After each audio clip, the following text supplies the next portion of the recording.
I have a lot of things I want to get off my chest. Well, enough is enough, and it's time for a change.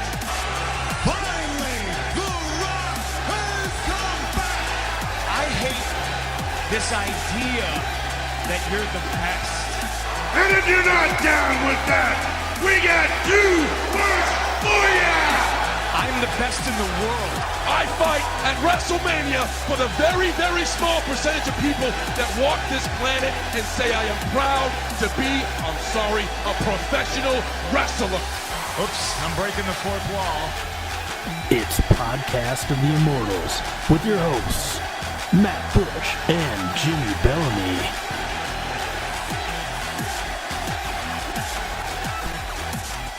All right, welcome to episode 19 of Podcast of the Immortals. I'm Matt Bush. I'm Jimmy.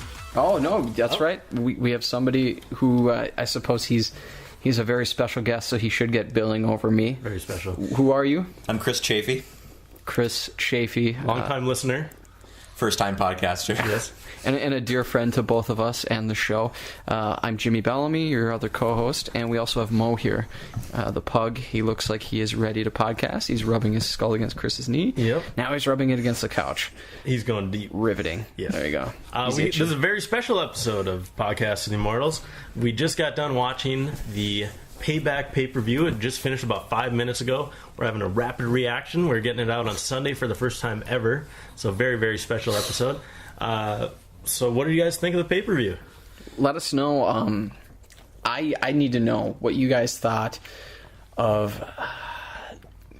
We'll get to it in order, but one match in particular I want to get your thoughts on is the Dolph Ziggler, Alberto Del Rio match. Not just the result, but what happened throughout the match, and I think what resulted in... or what will come Monday now with what took place there. I overall, though, solid pay-per-view. Yeah. I thought it was great, and I'm going to shut this thing off in just a second. Yeah, we got a humidifier kicking we on. have interference. Yeah. It's Paul Heyman running roughshod. Well, the match we're talking about, the Ziggler versus Del Rio match, was for the World Heavyweight Championship. For those of you who didn't watch the pay-per-view tonight, Del Rio won in a very interesting way, and they really played up the head injury that Ziggler had. Repeated blows to the head from Del Rio. Vicious blows. Yeah, like you know, we were doing JR, like, stop the damn match. Yeah. This man's got a family. Yeah, he's got a family. Well, he's got AJ, which, you know, is more than enough for most men. So I loved it. Like, I'm the biggest Ziggler mark there is. You know, I was there when he cashed in. Like, I was so excited for his title run, and it was like his first real defense of the World Heavyweight Championship, and he lost, and I didn't mind, because the way they did it is going to be really interesting going forward. You were so into Ziggler, you liked him when he was Nikki in the Spirit Squad. Yeah. That's true. I wasn't ready for the loss. I really thought that, you know, he'd be able to defend it at least once. Yeah. You know? Well, and it looked like he almost was going to pull out the match. Del Rio had been really going after the head, and Ziggler got in a quick what's it zigzag. It wasn't the Dolphplex. I think it was Dolphplex into the zigzag. Yeah, it was. Yeah, that was a setup. Actually, the Dolphplex was where he tried to do that modified Famouser and botched it. Yeah. That was the Dolphplex. It was a new finisher that he debuted today, the Dolphplex. But I loved every minute of it. Like, I never thought Ziggler was going to lose, but when he did, I just immediately looked at what could go on in the future. Yeah. And we talked about this at the pay-per-view, a double turn, which you don't see very often. The most successful one ever was WrestleMania 13 when Stone Cold became a face, Bret Hart became a heel, and that match is immortalized in history because they pulled it off in such a good way, and Stone Cold rose up to the levels that, you know, he eventually went to because of that match. Yeah. Surpassed superstardom, really. The thing I like best about this match was it was the only one I didn't correctly call throughout the night. Yeah. Before each match, we did our picks, and I nailed the entire card, which rarely happens. And this one caught me by surprise. I thought as we talked last week, with Ziggler's layoff, that it was possible that they'd take the belt off of him. Yeah. And the World Heavyweight title is one that kind of gets passed around. They all get passed around a lot, but this is one where I could see him winning it back next month at Money in the Bank or 2 months from now.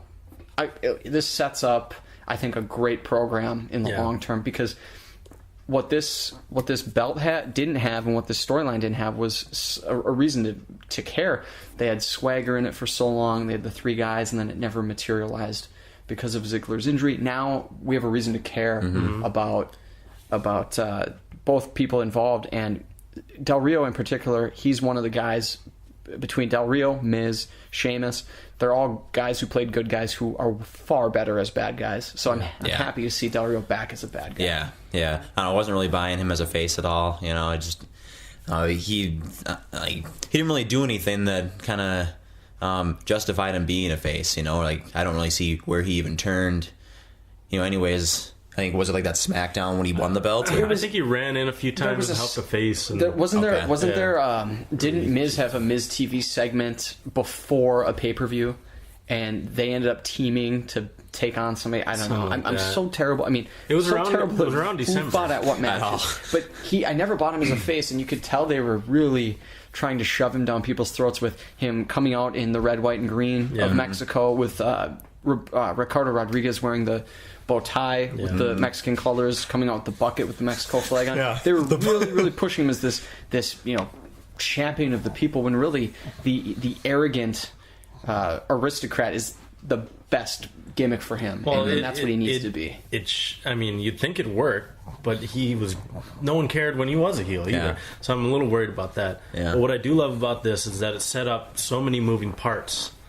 That because AJ's still a bad guy, Big E's still a bad guy, Ziggler's a good guy, Del Rio's a bad guy, even though he didn't do anything bad. Like, he just took advantage of an injury like any normal person would. Yeah. He even came out like he was being the same normal good guy, but he's getting booed. Yeah. I just think there's a lot of different things we haven't seen before that are going to come out of this match. I think the reason you have to care for Del Rio is because he's going to be antagonizing one of the most beloved wrestlers, and both now who's in a fan favorite position, and he's in the position of a favorite of, I guess, the Smarks or whatever you want to call it.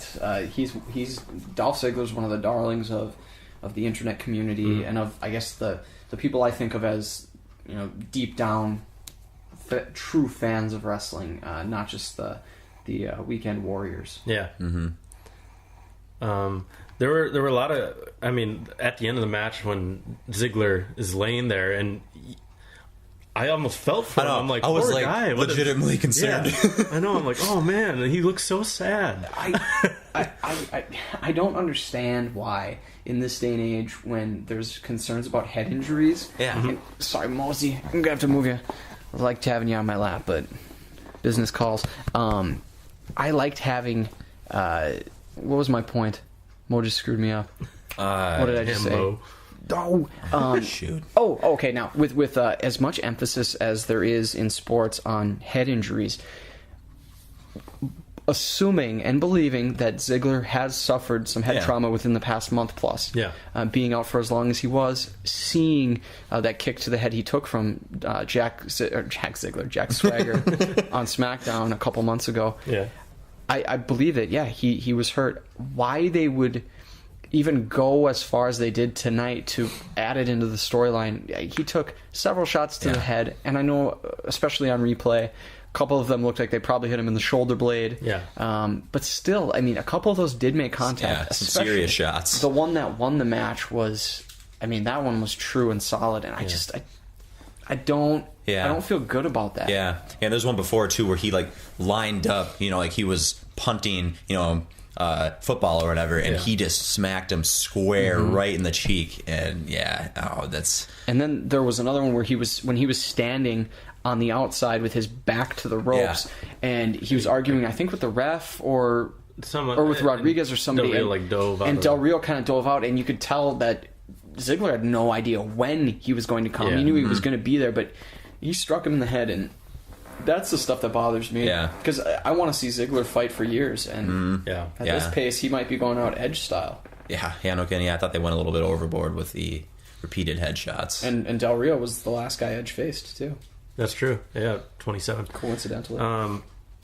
What was interesting is that Ziggler lost the gold when his storyline girlfriend, AJ, won the title in one of the best Divas matches I've seen in years. Probably in the last 10 years. Yeah, easy. Like beating Kaitlyn for the Divas Championship. The crowd tonight in Chicago was what we expected. They were on fire the whole time.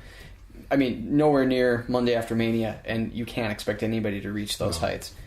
But they were so into this match that it added to the extra excitement I think we had watching it. It was a good match on its own merit, but to have that crowd made it even better. Oh, yeah.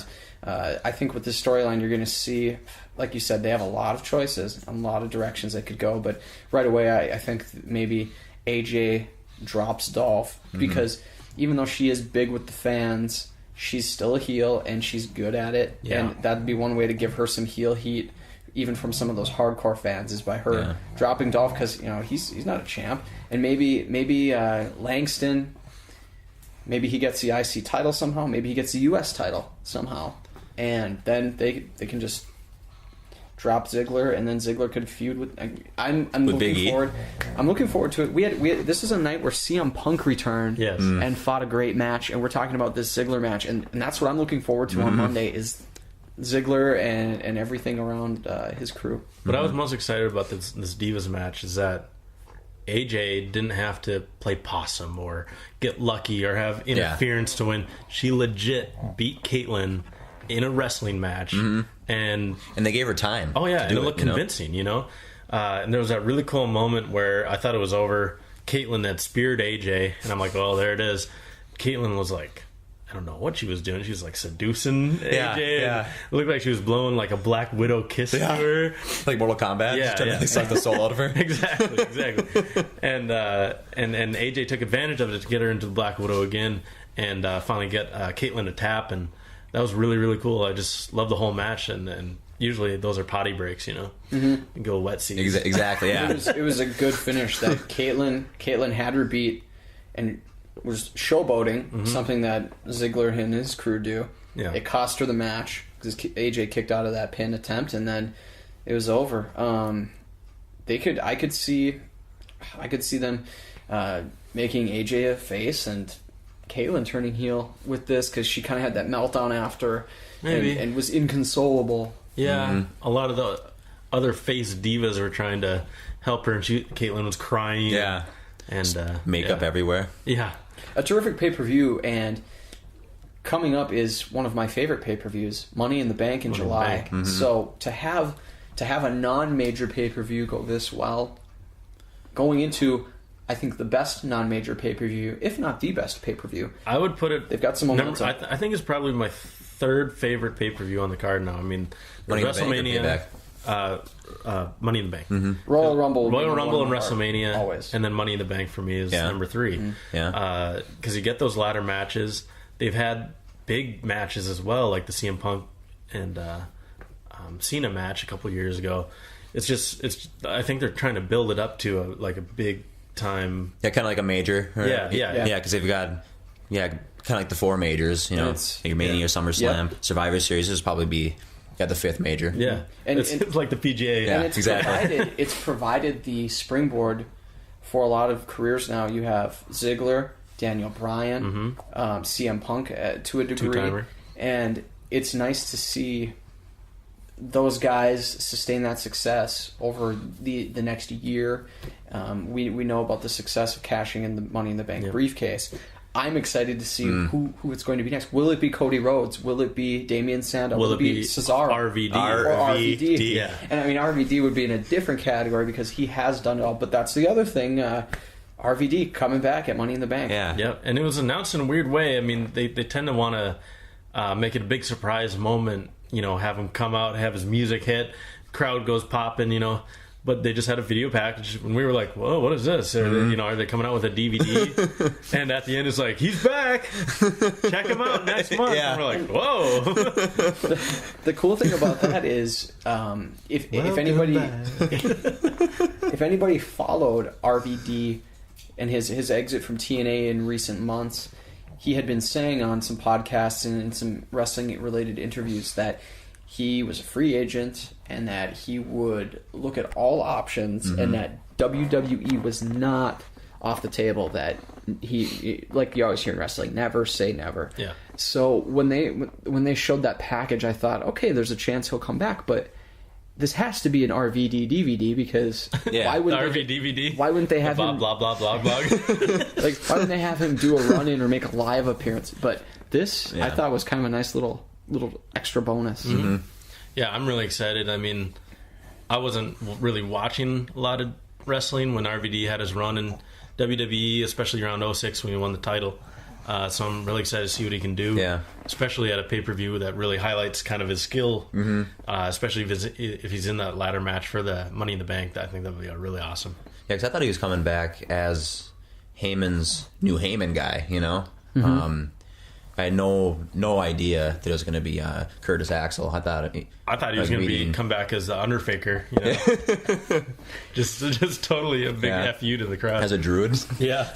That's the other element here at play is you have Paul Heyman managing Curtis Axel, who is a heel, but doesn't really behave like a heel too much. He's never done anything bad. He's kind of just neutral. Yeah. But Heyman is a villain, clearly. Yeah. And then you have Punk come out to a clearly partisan and obviously partisan crowd. But, I mean, it doesn't matter that Heyman's with him. They're going to cheer Punk and, in turn, kind of root for Heyman there, too. Yeah. And you have Brock Lesnar making his appearance here and there. You have RVD coming back. And I'm curious to see if they form some kind of stable eventually. Even though we're talking about some big individual standalone guys. If they unite this group, like a Heyman faction. It'd be awesome if Heyman tried to like take over the company, you know, from Triple H, and that could be a Survivor Series match. And you have Big Show as your fifth guy right there. Yeah, definitely. And there's your heel authority figure right there. That'd be sweet. Speaking of Paul Heyman, Curtis Axel, his newest protege, was in a match against Miz and Barrett for the IC Championship, Intercontinental Championship. And that was a good match, too. It kicked off the show. Another really, really solid match. Yeah, great match all around, for sure. A lot of twists and turns in there.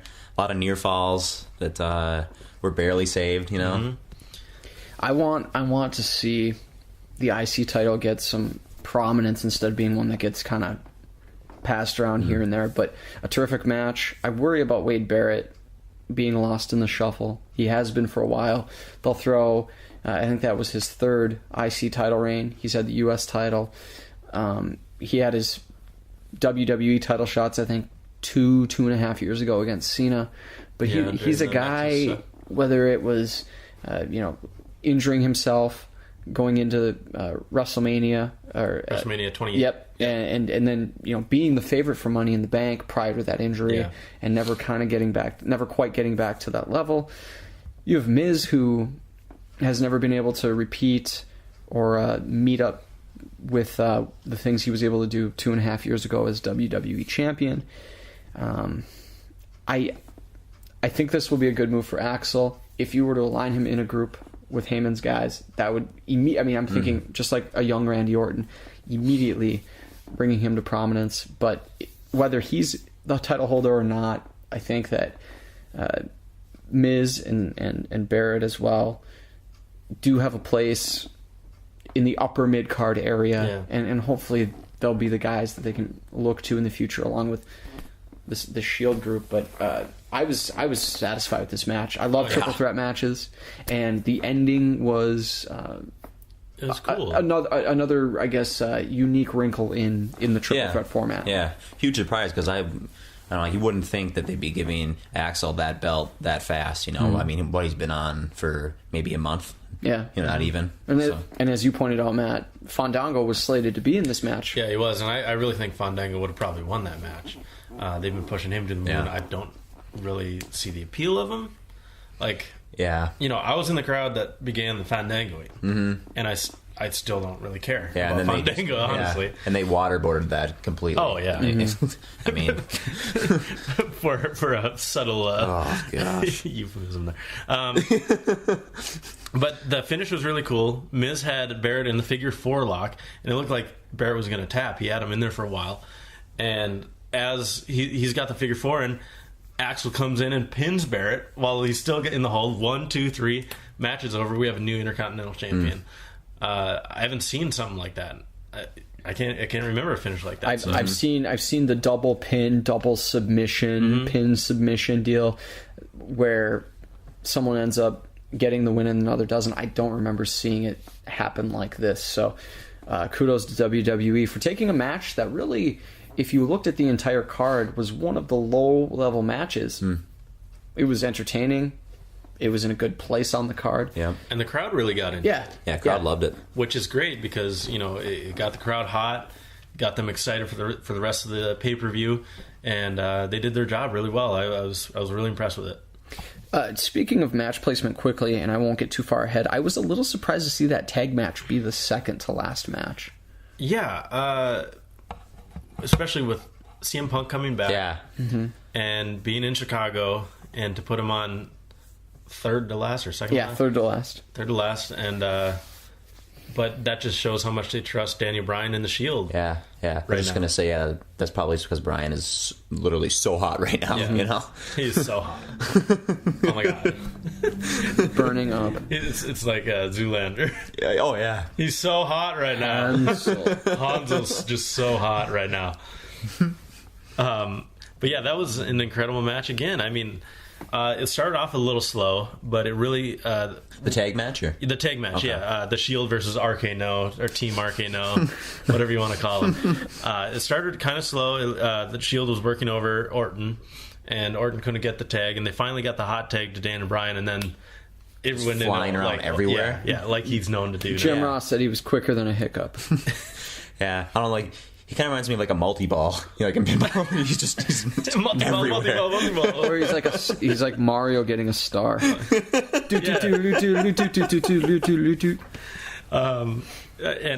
this is my exact note.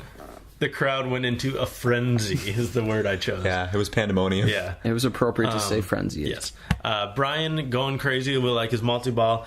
Went a little too crazy. He did the splash to the outside, misses the Shield, and accidentally hits Horton, which leads to a spear, and then an RKO, and then a new finisher from Seth Rollins on Daniel Bryan, which looked like a curb stomp onto the mat.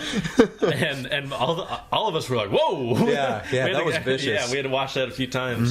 I don't know what we're gonna call that, but that was the Rollins plex. The Rollins plex. I was gonna call it the Ed Norton, but all right. the American History X, exactly. the AHX. It was similar to what we have seen him do from the top rope, but of course with far more impact and effect, or at least visual effect, with your opponent already near the canvas. Yeah. Anytime you see a new finisher and a whole room full of guys who've watched wrestling for years go, whoa! Yeah. You got something cool there. And the other thing is, it's not one that will physically take a toll on Rollins' body at all. I mean, and you look at... you said Fandango, I think, was doing that. I don't know if you said it or if I heard someone else say it, but he was doing that leg drop from the top rope, and they changed his finisher so that he didn't have to do that night in and night out, and hopefully would preserve himself. Okay, so I'm probably going to sound really stupid here, but the leg drop was his finisher then? It was. Yeah, okay. And it's like the Hogan leg drop, but he did it off the top rope. Yeah, okay. And it was kind of... the way he landed, he looked like he was kind of doing a pose, like a dance pose. Oh, okay. And it was pretty cool. But they figured with house shows and everything that would eventually take a toll on your body because he's landing like pretty much right on his butt. They were trying to protect him, and then he got a concussion right after he changed it. And that doesn't sound stupid. No one can sound as dumb as I do on this. So don't worry. It's like when you're playing golf. And you're looking at the course and you're like, oh, I better hit an iron, and then you just duck hook one into the you're like, well, shit, I should have just hit a driver there. Yeah. So what is his finisher then now? The Fandango plex. The Fandango plex. No, it's that...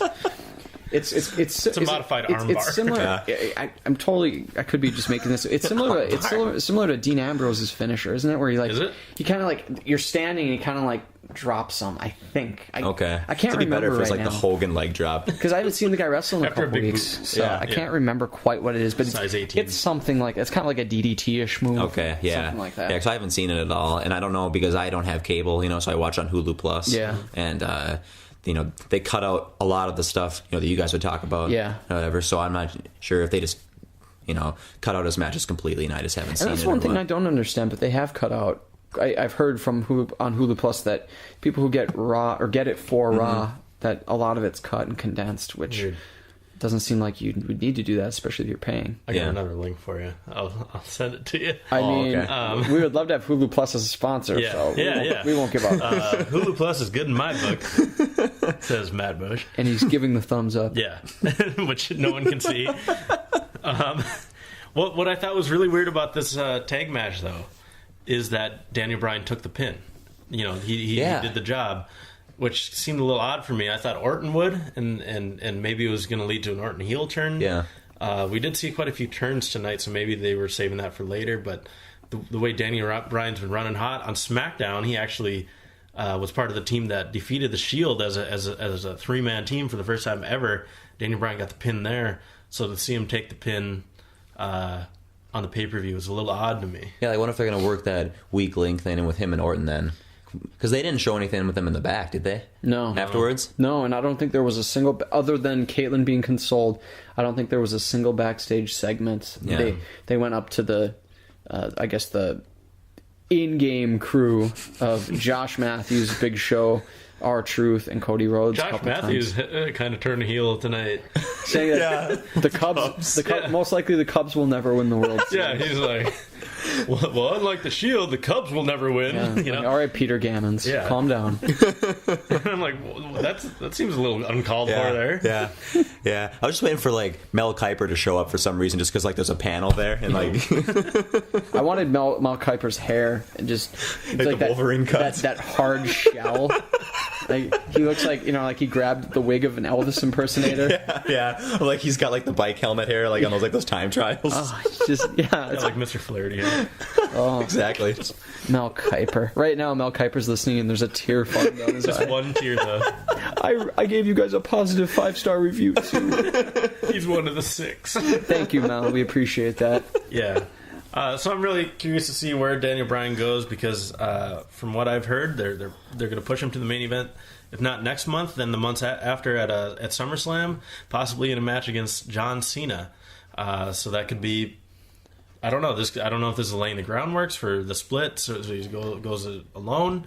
But maybe it is. I hope it is. Yes, because he's on fire. And pardon my ignorance, super fans out there, but I have SmackDown sitting on my DVR. I did not watch, but from what we were told, Team Hell No broke up on Friday, or kind of. Yeah. At the beginning of the show, Daniel Bryan had come out and said basically he's going to show Kane that Kane is the weak link. Kane was the weak link because he's going to go out with Randy Orton and win the titles that they just lost. Yeah, and show that if he had just had the right partner, he'd still be tag team champion or the tag team champions. He said.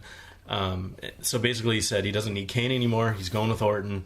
He's going to show the world, like Dolph Ziggler, that he's in it to win it, like Randy Jackson on American Idol. Yeah, dog. That was very meta. It was like layer cake. I like it. Yeah. And then he actually went out and basically defeated the Shield later on that night. He was a little pitchy. Yeah, a little pitchy. But he got the job done, and I think he's in it to win it, dog. Going to Hollywood. Yeah. Let me sign that sword. Speaking of Kane. Kane had a U.S. title match against Dean Ambrose. Dean Ambrose won. A good match, like many Dean Ambrose matches. Kane actually looked pretty good, too, and I'm sure we can give some credit. I mean, he's a terrific worker. Oh, yeah. Kane's been doing it for years, but I think we can give credit to Ambrose, too, for making that match a little more exciting. Usually Kane matches are snoozers for me. This one was pretty good. It was okay. For me, it was probably the least exciting on the whole card. Not because it was a bad match, but it was a little slow, and the finish was a little weird. There was a count out. Yeah. Which I'm never a big fan of. I think this one was one of the most predictable matches, and that's why I kind of checked out, because I would have been stunned if Kane won. There was really no reason to give him the belt. There's no reason to take it off Ambrose or give him a defeat like that. Yeah. I was wondering why he was even fighting Kane in the first place, Oh, they had that feud on SmackDown. Dean Ambrose fought The Undertaker, and The Shield put Undertaker out of commission until next WrestleMania, I'm sure. And He's like, oh, my legs.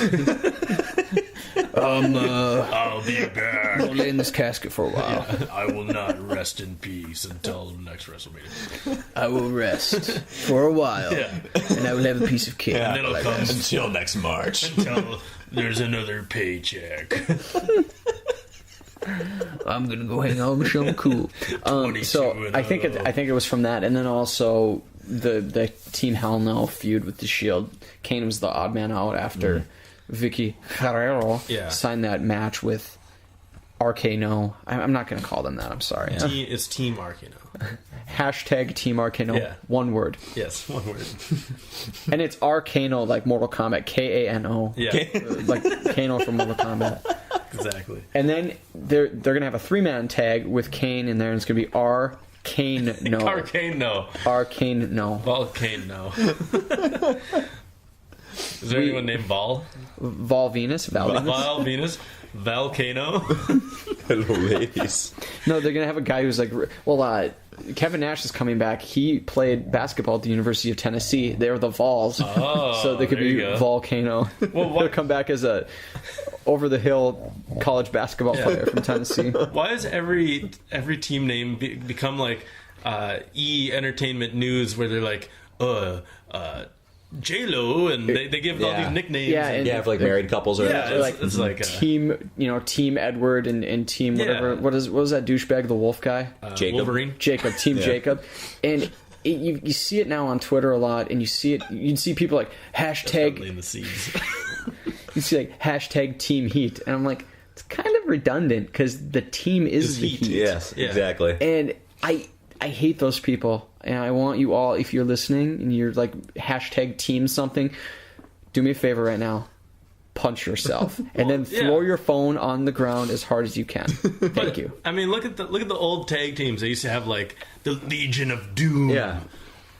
Team the Legion of Doom. Yeah, like now it would be like Team Spiky Heads, Yeah, exactly. Well, no, it's Animal and Huckabee. Team Hanimal or something. Yeah, exactly. It's like, maybe Hawkamal. Yeah, I don't know why they have to like come like Rhodes Scholars. Like, his last name's Rhodes, so we gotta put that in there. And I actually kind of like Rhodes Scholars minus the team part. That they're Team Rhodes Scholars. It's so stupid. Be like, it's a Green Bay Team Packers. Taking on. Yeah, it's to me, it's somebody at WWE who is trying to be hip now and whatever. They just don't get it. Well, they're like, this will be a great idea. The Rockers, they had all these cool names. Now it's Team the Rockers. Primetime Players is a cool name.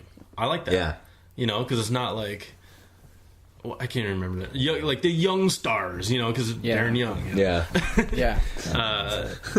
I don't know why they can't do that more. The Usos, that's their name. It's like they're just forcing it, They're trying way too hard with it. It's really it's this. I think it's this quick, like attempt to market things, and their idea is, hashtag Team Hell No will be all over Twitter. It will trend. We'll have merchandise and all this other crap that will never happen. But they just talk about it over and over again. Absolutely. They could have had. I laid this so perfectly earlier with the Wolverine reference. I'm just going to go into it. CM Punk looked like Wolverine tonight. Great chops. Yes. Solid. Great chops. And his Chicago Blackhawks wrestling gear was that solid. was really cool too. We were joking that they probably had signed some kind of deal with Marvel. Yeah. And that they were doing some cross promotion with CM Punk as Wolverine because the new movie's coming out. And he'll probably be eating Hardee's in the middle of the match, because it's like a Wolverine-sized hunger, But yeah, we'll get into the CM Punk match now. Kind of slow at the beginning, but it got going, and the crowd was really into it after a little bit. I loved the intro. It literally gave me goosebumps. Like the crowd went absolutely crazy. Yeah. And it did kind of feel like 2 years ago in the same arena. Money in the Bank when Punk was facing John Cena. And I was talking to Jimmy earlier, and we were thinking that he might not even show up. Yeah, and I wouldn't have been surprised. When that music hit, I was waiting. I saw Paul Heyman, and then I saw, and I wasn't even convinced because he had the hood up. Yeah. And I'm like, oh, that might be someone else, Yeah. like just a big FU to the crowd. But Yeah, because I thought it was RVD the whole time. yeah, And sure enough, they played like, I know. that video promo for him. it's really weird. I was relieved in a way to see him. I thought there was a chance he wouldn't show. But now that I think about it, if anybody's going to show up cold and just do no promotion for a match, it's a guy like Punk, where he does things differently. I mean, he came out in the Gracie Jiu-Jitsu hoodie, and he does his own thing. So he's the only guy I could put that by. But I thought there was a chance, for the purpose of an angle, that he wouldn't show up. The reason that made me think, okay, he will, is that it was a pay-per-view. Yeah, it was in Chicago. That was, I think, a little bit part of it. But I thought there's no way somebody would buy a pay-per-view with the understanding that Punk was on the card, even though those cards are subject to change always. But I thought if they clearly did a bait and switch and falsely advertised him there, that would probably set some people off. Oh, big time. Well, I thought he'd be there. I knew he'd be there. Yeah. I didn't know if he was going to wrestle or not. Because Paul Heyman had set up everything, and he was kind of coerced into signing this contract. And, I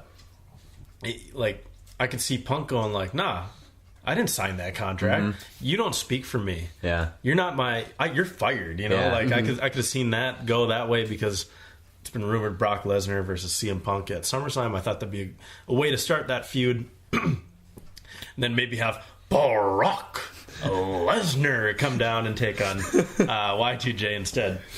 Yeah, no, I thought he was going to hand Heyman like a GTS or something, But So where does Jericho go from here? Does he just On tour? Does he disappear for a while, or is there something tomorrow on Raw with him, or will they just say he's convalescing at home? He has a concert date the night of SummerSlam. Okay. So he might have one more pay-per-view in him before his current run's done. But we might not see him for a while after that. Yeah, because he's got that tour. I mean, I think he announced it just a few days before the pay-per-view, because I know he had a countdown going on Twitter for it. Yeah, because he'll probably be on Raw tomorrow is my guess. And then, he'll probably say some piece or whatever, and then he'll be gone for, however long the tour is. Yeah. What I found really weird is Y2J has gotten some of the biggest pops since he returned at the Royal Rumble. Yeah.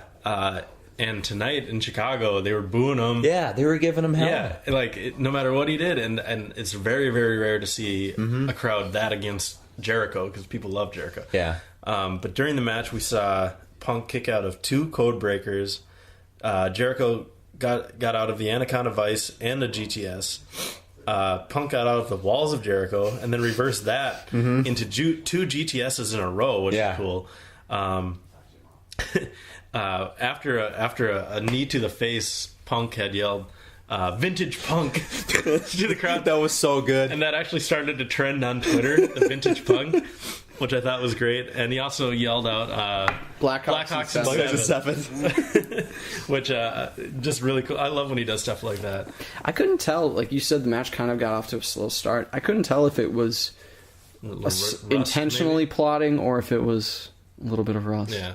I think they were saving a lot for the end, because I mean, we just went through all the moves, and it was like, holy crap. Yeah. I mean, there's 3 or 4 GTSs, a couple code breakers, Anaconda Vice, Walls of Jericho, just cool stuff. The code breaker off the off the top rope. Yeah. I'll never get tired of those. I know. The code breaker off the top is one of my favorites. I finally hit that in WWE 13. Did you? Really? And I almost lost my shit. Like, See, I didn't know you could do that in that game. yeah, there's like 6 guys that can do, like if someone's doing a move off the top rope and you have a finisher saved, you can reverse it and hit your finisher, and you can do the code breaker. Cena will catch the guy and do the AA. Oh, nice. RKO. Yeah, the RKO. There's a couple more. I can't remember the other ones, but Can Michaels do Sweet Chin music? possibly. I can't remember. I'm pretty sure. Yeah, that might be it. But yeah, it's really fun, and I finally hit it with Jericho. Like they're super hard. Like I'll always get reversed because I'm like, fuck. But they're super hard to hit. But I hit it. So yeah, that's got to be great timing, because you have this limited time to hit that. You can also do it in WWE All Stars, and that's pretty cool because that game is so over the top and flashy. Yeah. You can do that with Jericho and with Randy Orton. Pretty cool. But yeah, what did you think of the match on the whole? there? The Punk match? Yeah. I thought it was great. At one time, the crowd was chanting, "This is awesome." And I kind of stopped. I'm like, yeah, this has been a pretty sweet match. Andy McKinnon, our dear friend, podcast listener, former guest host, and he pointed out that there were a number of championship matches in this pay-per-view, and we said that there are some where the U.S. title doesn't get defended, or the tag titles, or the IC title. For the Divas Championship. This match was cool as a non-title match. Yeah. This was about as good as you could get for a non-title match. Absolutely. Oh, yeah. Well, this was a WWE Championship match just two WrestleManias ago. Yep. Yeah. And I remember they actually fought at another pay-per-view. Or no, they fought on Raw one night. They had that street fight too, though. I think at a pay-per-view. At Was Extreme that? Rules. Yeah. Yep. But they had just a match on Raw one night, and it was going awesome, and the crowd was chanting, and CM Punk went, "Oh, you criticized it at WrestleMania, but now you're loving it." Yep. He yelled that into the camera during the match. I remember that. That's vintage Punk right there. Yeah, that's vintage Punk. I just love that kind of stuff. But I'm interested to see where Punk goes from here, because he had been such a great heel during his run against The Undertaker and The Rock. Face Punk kind of got a little tiresome, even though how much you love him. But I wonder if he can pull off that tweener act that's so tough to really maintain momentum with. Punk can do it because even though he's one of the few wrestlers that throughout their career, and I mean throughout their entire wrestling career, from the beginning to getting to WWE to sustaining success, he's one of the few guys who's been the same guy. He hasn't had a gimmick change, but he's also been able to evolve and change and keep himself fresh, much like Chris Jericho. Jericho's done the same thing. Punk will bring something different, something we don't expect, and he'll do it. I think back to Straight Edge Society Punk, how cool that was and how out of the blue that was. He took his straight edge, "I'm better than you," which he milked a lot, where as a bad guy he would use it against the crowd, saying, "I'm better than you because of this," but then as a good guy he would use it in a different way. He'll come back and he'll do something. I mean, we're talking about a guy who has an enormous Twitter presence. He's just whatever he does, people are interested in. I can see him coming up with something, and I think he'd be able to pull off that in between act. I think with his babyface run, his last one, getting a little stale, I think that was a necessary evil to set up the timing of the Rock matches and of just everything that he helped lay out for WrestleMania. Because even though he wasn't in the WrestleMania main event, he really set the table for Rock and for Cena, and he had that great match with The Undertaker. Yeah. But he set up that championship match, so they kind of had to have him in certain places in the year leading up to that. Yeah. This, I mean, we can think. I can't think of anything more exciting than CM Punk chasing the WWE Championship. Yeah. We had 434 days of him as champion, which was cool, but it's almost always better to have somebody chasing. You think of like The Office. It was great when Jim and Pam weren't married, when Jim was chasing Pam. And then once they got married, it was like, okay, this is neat. It's still Jim and Pam, but it's not the same. Punk chasing the title, just like when Austin chased the title, it was better than Austin as champion. Yeah. As great as Austin as champion was, far better when they chase it. Another guy I'm kind of worried about as far as where he goes from here is Ryback. After losing to John Cena in the 3 Stages of Hell match tonight in the main event, it went exactly as Jimmy predicted, with Ryback winning the lumberjack portion, the first one, losing the tables, and losing the ambulance match. So, but I have no idea where they go with Ryback from here. He's lost. Yeah, and I was wondering the same exact every big thing. match. Yeah, It's tough. You look at guys who have been in the title picture and kind of faded, never quite making it. Guys who jump out right come to mind. One is Booker T, even though he did win the World Heavyweight title later on as King Booker, but he had that feud with Triple H that never amounted to a title. Well, Triple H buried him in Well, WrestleMania. of course. You had R-Truth feud with Cena for a while. get a title match, doesn't win it. Wade Barrett. Now we can't even get a match on Raw. Yeah. And I wonder if Ryback will have the same thing, or if he's going to be saddled with that, he's just Goldberg 2.0. Not even Goldberg 2.0. Yeah. No. I kind of get frustrated when they chant Goldberg. See, it's a disservice to Goldberg. Maybe I'm not saying it right. I'm not saying that he's Goldberg 2.0 mirroring the Goldberg gimmick, because certainly based on success, it's not even close. Maybe he'll be like Greg Norman, just never can win the big one. But Goldberg, what I'm saying is that Ryback in his current gimmick will never succeed, because people are going to say, "Oh, we've done that before, and that was Goldberg," and that's not fair. But that's what people are going to say, which will force Ryback to change something. Yeah. I don't know. Who knows? Maybe they could have him crush Cena in a rematch tomorrow for the title. Who knows? Ryback needs to be in a group, I think. He can't talk well enough to get over on his own. Yeah. I mean, if you put him in a group with, I don't know, exactly. Miz. I don't know. Just some people who can talk, get a super group together who's, The one promo he had on top of the ambulance wasn't that bad, though, I thought. That was probably his best one ever. And that one, I think, looked good because his previous ones leading up to that were so just horseshit. Yeah. The problem with Ryback Fair enough. is if he were to win the title, even if it was tonight or next week, it'd be like giving him a helicopter flight to the top of the mountain, and he's not working that way up. I mean, he lost in a shitty match to Mark Henry at WrestleMania in kind of a fluky way, the way they had it happen. It was really bizarre. He needs to destroy people, and I'm not talking about beating up Zack Ryder or Kofi Kingston or fighting two jobbers at the same time. He needs to have quality victories, and then I, the fan, will believe that this guy is a threat to Super Cena, or this guy is a threat to CM Punk. Who has he defeated beyond jobbers and like Zack Ryder? And that's a blank to me. I can't name a match. Can you name like a Jericho or? And who did he fight at Extreme Rules? He fought Cena. So his pay-per-view winless streak continues. His last win at a pay-per-view was against Tyler Rex and Kurt Hawkins in a handicap match. Yeah. It might be his only. Well, no, he had some other like jobber stuff when he was coming up. Yeah, but no big names at all. No, I mean CM Punk beat him like 2. But was that his only pay-per-view victory? I think he had a couple of pay-per-view victories actually. The first couple. Really? First couple months he was on, he had some like throwaway matches. Okay. Because to me, just throwing guys out there, there's no reason he can't, do something with Sheamus. Beat Sheamus. Get a win there. Beat the Big Show. Yeah. I mean, guys that have been around a little while and beat Miz. Something, If you wanted to go the Goldberg route, look at who Goldberg. He beat everybody. He beat. I mean, Hugh Morris in his first match. He went through Raven's flock. He beat Big Show. He beat Kevin Nash. He beat all these guys to get a shot at the title. Like they just threw. They're like, Hogan was kind of in control of all that, and he's like, no, you can't get at me, but I'll give you this guy if you can beat him, then you can come after me, and then he keep throwing more at him.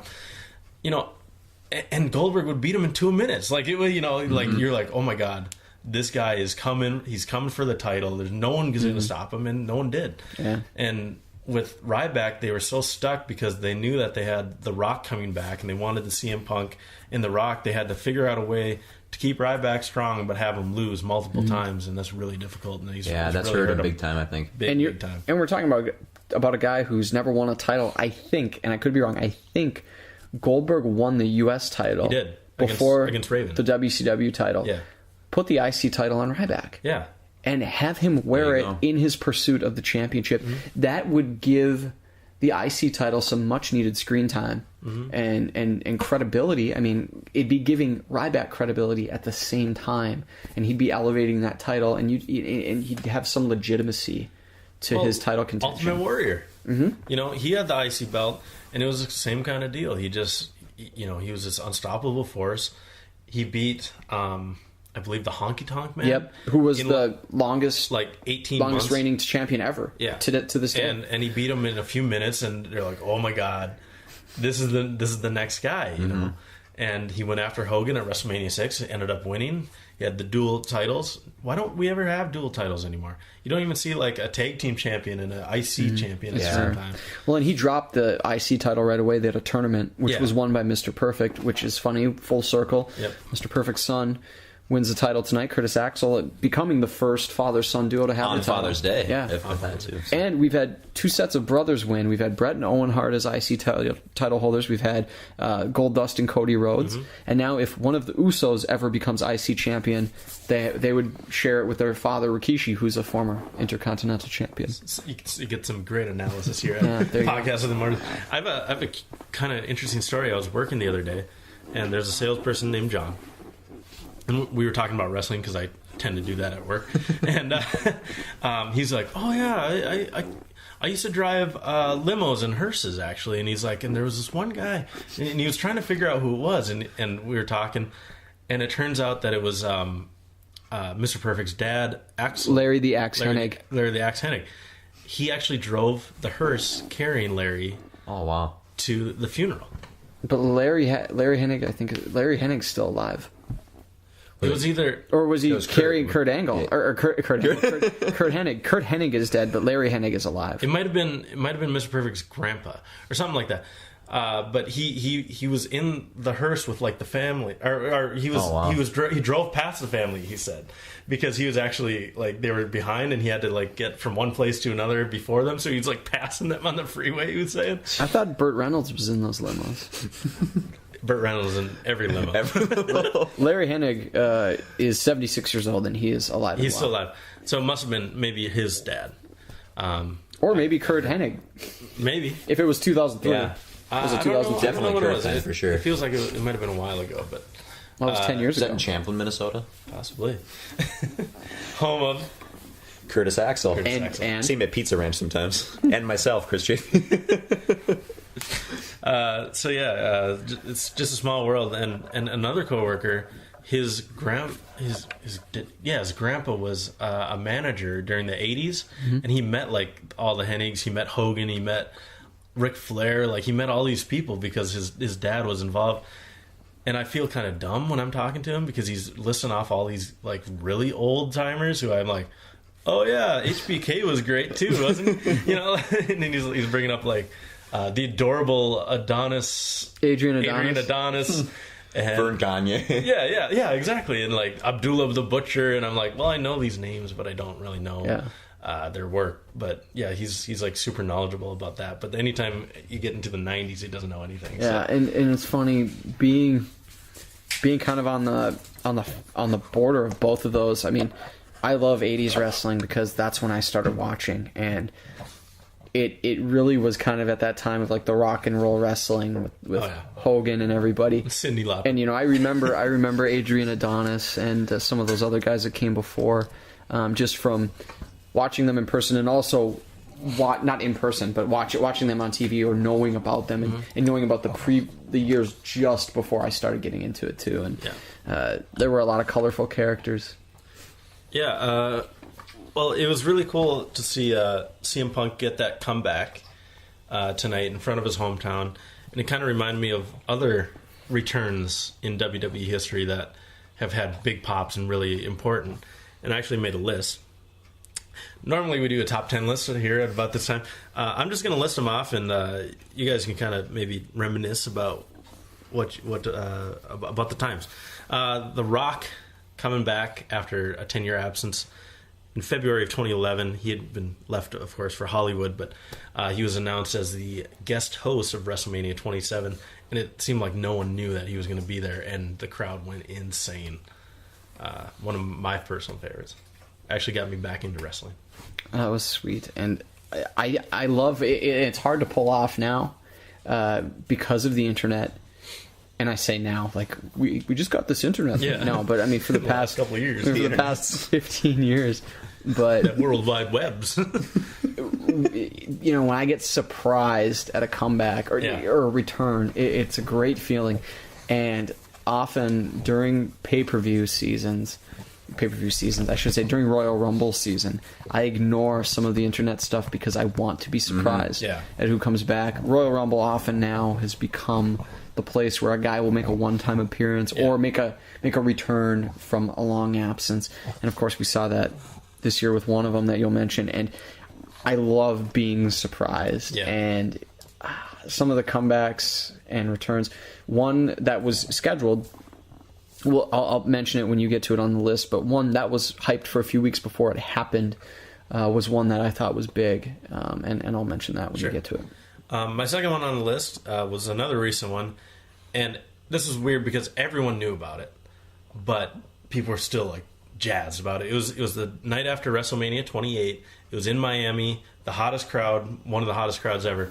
And Lesnar, still on your DVR? Still on my DVR, yes, as well as this year's. But Lesnar comes back, and it was funny because Cena was calling out The Rock. He wanted to congratulate him one more time, which didn't really make sense. And the whole crowd's like, "We want Lesnar," and he's trying to play it off like, interesting chance tonight. Who's Lesnar? Yeah, and he's like, "So Rock, come on down," and the music hits for Lesnar, and the crowd just went insane. Yeah, and he hits him with the F5, and it was one of the coolest moments in a long time. So people knew that he was coming back because like I got texts from a bunch of college buddies saying, "Oh man, you got to watch Raw right now. Lesnar's back." Really? Like, oh shoot, I had no idea. He's coming back, but maybe because that WrestleMania was like pretty much the one that I got back into wrestling after like the Attitude Era or whatever. Like I was watching maybe 2 months before that, so maybe I just had no idea. It was a huge. I mean, it was all over the internet because he had been spotted in Miami. People thought he was going to come out during a WrestleMania. So when he didn't come out during the WrestleMania show, they knew he was coming out on Raw. Okay. And it had actually broke that he had signed a 1-year contract, so we knew he was coming out that night. Okay. Was that like on Pro Wrestling Torch or something like that? Yeah, it's all those dirt sheets, Yeah. that we like to think we're cool because we read. And with Twitter, you get to see that all the time. People will retweet stuff that you don't follow, and you'll notice it. The next one on my list is the first of 2 Undertaker returns. Undertaker returns as the American Badass. This was in May of 2000. He had come back after injury, and he left the dead man persona. And this was his first, and he came out and just destroyed about 9 people in the ring. And he came down, I believe he rode down on his bike for the first time, and people just lost their shit. They didn't know what was going on, and it was like, damn, American Badass. Yeah, that Kid Rock music. Yeah, he's the only guy who's had Kid Rock and Limp Bizkit as entrance themes. That was really, really cool. I loved it.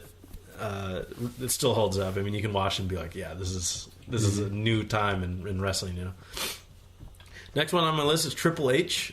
January of 2002 is after he tore his quadriceps. And I think it was January 26th, 2002 to be exact. Wow. Yeah. Yeah, and that was, I think, one of the best Raw matches, or like voted one of the best Raw matches of all time. I think. I don't remember who he faced. It was. I know that Jericho was in it. I think Stone Cold was in it. It might have been. Are you talking about Vengeance in 2000? Or Vengeance 2002? No, that was 2001, and Triple H wasn't in it because he was hurt. But I know there was a bunch of different guys in the match. Yeah, but a really highly documented injury. I mean, his career could have been over easily, and he comes back in record time. And at the time of his injury, he was the IC champion, I think he had just lost the IC title. But he and Austin, the team 2-man power trip, they had the tag team titles. Austin was the WWE champion. Triple H was the IC champion. And I believe the week before Triple H lost the IC title, because I don't think they had to vacate it. Somebody else won it. And they were fighting Chris Jericho and Chris Benoit, who we called the Canadian Chris's, or Team Canadian Chris's. Team Canadian Chris. And Triple H tore his quad in the match and continued. Somehow. And it was unbelievable. You could see what obvious pain he was in, and he still finished the match. And, it was such a weird way that he ripped it too. Yeah. It didn't look like it. Wasn't he like just stepping forward? Yeah, it was. Someone had like hit him from behind, I think, and he just like. Mm-hmm. And then he took a wall. I think he took a Walls of Jericho on the announce table. Yeah, he did later on. Absolutely insane. I can't imagine the pain. Speaking of Walls of Jericho, I should say, I'm sorry. That was the one, though, that, to me, when he came back, he left as a heel, one of the biggest heels, and he came back as a babyface, and I thought, this is... And I remember being just charged and excited to see him come back. It was a really cool moment. And then he won the title. He won the Undisputed Championship from Jericho at WrestleMania that year. At WrestleMania 18, I believe. Yeah. Jericho is next on my list. First of a couple of his, and September of 2007, this was when you had to break the code. Who was behind the code? And it counted down. It was Y2J, and then 10, 9, 8, and break the walls down. People went crazy. Jericho was back. Really awesome. I love Jericho, of course. Next up is another recent one, and it's Jerry Lawler coming back after his heart attack.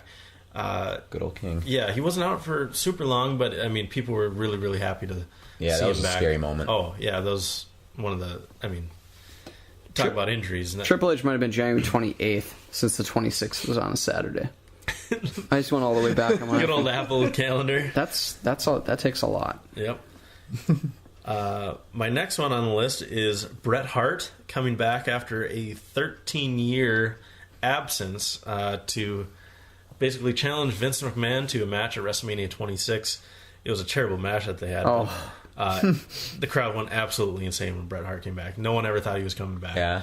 And when he came out, I mean, it was insane.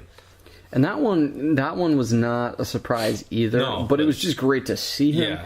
Sad in a way to see him in the shape he was and is in. Yeah. After seeing him, perform so well for so long. Yeah, I liken Bret Hart to the twins in The Matrix Reloaded with the ghosts. Yeah, like I just feel like he could be whisked away, and then his silver hair would fly away. I don't know why. Next up is one of our listeners' favorites. He actually forced me to put it on the list, but I agreed with him. Andy, this is for you. John Cena returning at the 2008 Royal Rumble. I believe it was after he tore like an arm muscle or a tricep. Was it that or was it his neck? You might be right. It might be the arm. But I know he came back from a neck injury a lot quicker than people thought. Yeah. But I think you are right. It was the triceps. I believe it was around the either shoulder or arm. Yeah. That he had torn, and like they said he'd be back in a year, and he came back in like 7 months. Yeah. And he came out. No one knew he was going to come out. And number 30 hit at the Royal Rumble, and Cena's music hit, and the crowd just went insane again. And he comes out and he actually won the match. He eliminated Triple H to win the Royal Rumble that year. So really awesome. That was sweet. Madison Square Garden. I remember he came out. Because they have that side entrance as opposed to the one on the left that everybody else has. Yep. Next up is our second Undertaker, and probably his best return ever. It was WrestleMania 20 against Kane, and that was a return of the dead man. And I always laugh because his hair hadn't grown out yet, so he kind of had like a bob going on. But the dead man hadn't been seen in like 4 or 5 years, I believe. And he came out, and Kane had been kind of dominating for a while, but he started losing matches because the Undertaker's dong would be heard either once or twice, depending on I still can't believe you say dong. Like, I'm pretty sure that's not the right word. But it sounds like that, doesn't it? Dong. It's called like a bong. Or... Yeah. A bong? I say gong. Gong? Yeah, or gong. Because the thing, the symbol thing is called a gong. Or the Undertaker's bell. Yeah, something like that. Well, whatever. To each their own. So Undertaker comes out. Awesome moment. WrestleMania 20, one of the most memorable ones, again at Madison Square Garden. WrestleMania. I wasn't a huge fan of that just because I thought the dead man gimmick had kind of run its course at that point. And at the time, people were ready for it. I remember people were hankering for it, and I remember when the biker gimmick totally went south. Where really? Yeah. But yeah, I guess I'm not an enormous Undertaker fan. Like I love what he's done and appreciate it, but not would do anything to see the Undertaker kind of guy. My next one is the NWO returning in 2002 at No Way Out. Their run was really flat when they came back because the match with Rock and Hogan actually turned Hogan face and killed any NWO momentum. But, at the time, NWO had people were excited. Yeah, you know, and you have to love that they came back at a pay-per-view that was NWO. NWO, yeah. No Way Out. So that was really cool. I like that a lot. Another return after 5 years, and he actually returned to the NWO, even though he'd never been in it before, was Shawn Michaels, who had been out for 5 years after his back injury, and he came out and joined the NWO in the summer of 2002. That I remember, but I checked out for a little bit around that time because it did get tough to watch. They had a lot of, that influx of WCW talent coming in, and they had that NWO of Big Show, X-Pac, Booker T, Kevin Nash, Shawn Michaels. So I didn't watch that too much. I just remember being shocked when Michaels came back because he had, for what everybody had said, or thought, he had retired. Yeah. That bad He back. lost his smile. He hurt his back. He lost his smile. And it was neat to see him just go on for another, almost another decade. Yeah. Fighting week in and week out. Oh, he yeah. was a regular. full-time, He was a like- regular match having guy on Raw, Absolutely, and it was I awesome. loved seeing that. I remember his first match back, he wore like these tight jeans. And like his hair was a little weird again, and it wasn't quite right. But it looked like he hadn't been out of the ring for a day. Yeah. He just had it. Yeah, didn't skip a beat at all. He was skinning the cat like the first match. He came back, and then his first WrestleMania was actually WrestleMania 19 when he came back against Y2J, who was our next on our list again. And this one was awesome. And it was just a few months ago at the Royal Rumble. He enters number 2. No one knew. Absolutely no one. He had hid it in a van, I believe is what he said. I actually heard the story. He hid in a van in the parking lot because he didn't want even like WWE officials to know that he was there. He didn't want the boys in the back to know. No one wanted it to leak. Like 3 people knew that he was coming back. Oh, funny. I believe it was like Ziggler, McMahon, and him. So he actually snuck into the arena after the event had started, and when that music hit, I still watch it every once in a while just to feel that those chills. Yeah, it was a huge rush. Oh my god, I freaked out. I mean, Jimmy was there. Yeah, because were we at the Rumble together? I thought you were. No? Actually, Elimination Chamber was our first pay-per-view together. Well, I was freaking the hell out because I think we did the podcast then, but I had already had plans. I can't remember. We'll have to look back. Yeah. But I remember being shocked, and that was the other comeback I referred to, thinking, holy cow. And the way they fit it in was Ziggler being the first entrant. Mm-hmm. Yeah. And he left prior to that with Fozzy. while feuding with Ziggler. Yeah. He lost a match to Ziggler, which ended his contract. And so it was cool to have them actually see that one through. Yeah. That was probably my biggest mark-out moment of my life. Yeah. Because I knew I was going to WrestleMania. I was kind of bummed by the way the card was going. And I was bummed that Jericho wasn't going to be there. And Jericho's one of my favorites ever. Yeah. And when I saw him, I knew he was going to be at WrestleMania then. And I'm just like, yes! Yep. So that leaves our final one. And this is probably one of your...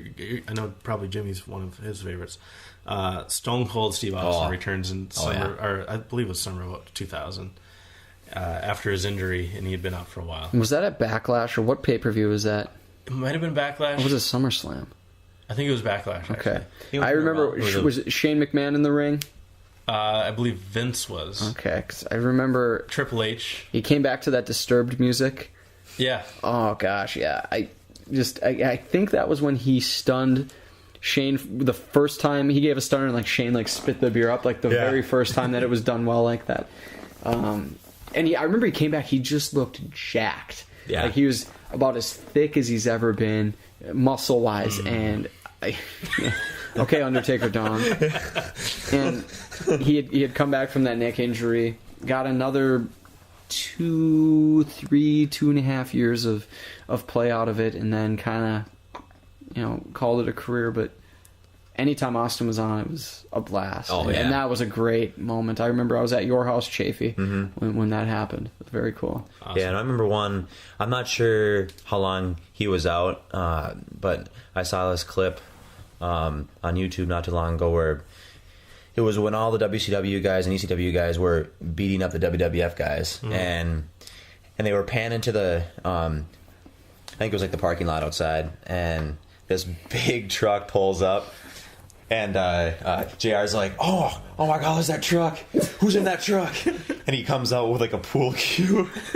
And he's just going through all these WCW, and ECW guys. And it's like he fights through the parking lot, goes into like the back, like the locker room area. And there's like DDP and someone was there. He put him like through a table, or like the buffet area or something like that. Craft services. Yeah. And then the crowd's just getting crazy, because they know he's getting closer to the ring. Yeah. And then maybe like a minute passes, and then his music hits, and the place goes absolutely bananas, and he clears the whole ring. Oh God, I've never seen Stone Cold. I hope to God he wrestles at WrestleMania next year. He's gonna.